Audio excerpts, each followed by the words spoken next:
Welcome to today's History of True Crime video about the shocking true story of the Golden State Killer. He is believed to have killed at least 13 people, committed over 100 home burglaries, and raped at least 50 people during his reign of terror in the 1970s and 1980s throughout California, making him one of the most prolific serial killers of the 20th century. Joseph James DeAngelo, also known as the Golden State Killer or the East Area Rapist, was born on November 8, 1945 in Bath, New York.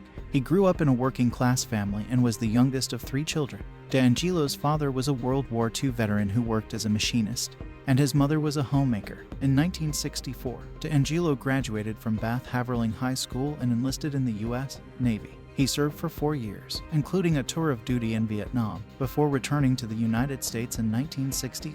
After his discharge from the Navy, DeAngelo attended Sierra College in Rocklin, California, and earned an associate degree in police science. In 1973, DeAngelo began working as a police officer for the Exeter Police Department in Central California. He worked there for a year before being hired by the Auburn Police Department. DeAngelo worked for the Auburn Police Department for 5 years, rising to the rank of detective. However, he was fired in 1979 after being caught shoplifting a can of dog repellent and a hammer from a pay-and-save store in Citrus Heights. After his dismissal from the police force, DeAngelo worked a variety of jobs, including as a truck driver and a mechanic. It was during this time that he is believed to have committed the crimes for which he was later arrested and charged. The Golden State Killer was known for his use of physical violence and intimidation in his attacks, which often occurred in the middle of the night.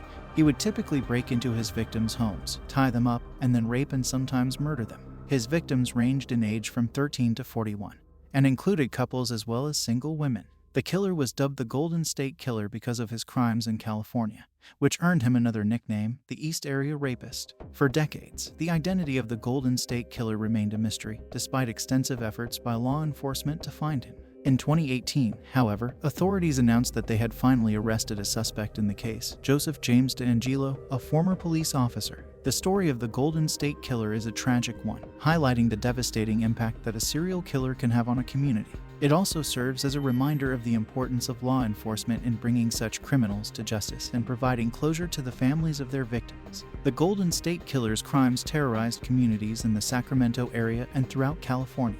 DeAngelo was known for his meticulous planning and his ability to evade detection.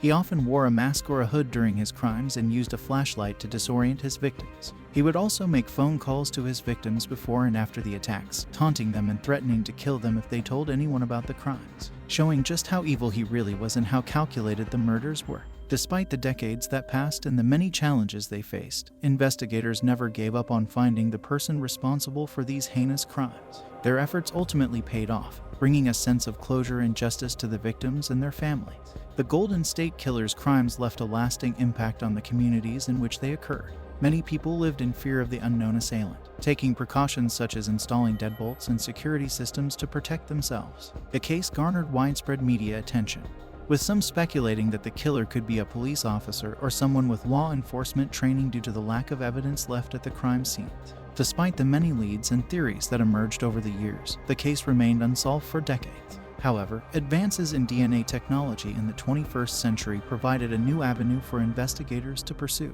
In 2001, the Sacramento County Sheriff's Department launched a task force specifically dedicated to finding the Golden State Killer. Joseph James DeAngelo committed the most horrendous crimes, and the case remained unsolved for decades. In 2016, a group of amateur investigators and writers known as the Golden State Killer sleuths formed on the internet forum websleuths.com with the goal of using genealogical research to find the perpetrator. Their efforts caught the attention of the Sacramento County Sheriff's Department, and in 2017, investigators were able to use DNA evidence from one of the crime scenes to create a profile of the suspect on the genealogy website GEDmatch. After comparing the DNA profile to those of individuals in the database, investigators were able to identify several potential suspects, including DeAngelo.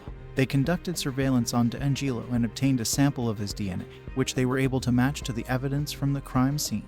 The needle in the haystack was finally found. On April 24, 2018, DeAngelo was arrested at his home in Citrus Heights, California. He was initially charged with 8 counts of first-degree murder. After his arrest, DNA evidence linked DeAngelo to many of the Golden State Killer's crimes. In June 2019, he pleaded guilty to 13 counts of first-degree murder and 13 counts of kidnapping to commit robbery, as well as other charges related to his crimes. He was sentenced to life in prison without the possibility of parole. The Golden State Killer's case is a reminder of the importance of DNA evidence in solving crimes and bringing justice to victims and their families. It also highlights the tenacity of law enforcement officers and the value of collaboration between agencies in solving complex cases. The case of Joseph James DeAngelo received widespread media attention and was the subject of a best-selling true crime book called I'll Be Gone in the Dark by Michelle McNamara. He pleaded guilty to the murders as part of a plea deal to avoid the death penalty, and is currently serving multiple life sentences at the California State Prison, Sacramento, which is also known as New Folsom and is located in Folsom, California. He is serving these sentences with no possibility of parole. Advancements in DNA and technology in cases such as this is a stark warning that even decades on from the crimes being committed, authorities have the tools to catch these horrific murderers and give justice to the victims. If you enjoyed this video, please hit the like and subscribe button, and do please share with your friends. Please drop your comments below on any future true crime stories you would love to learn more about and any suggestions for our next video. Subscribe to be in the loop and stay in the know for when our next video drops. Thank you.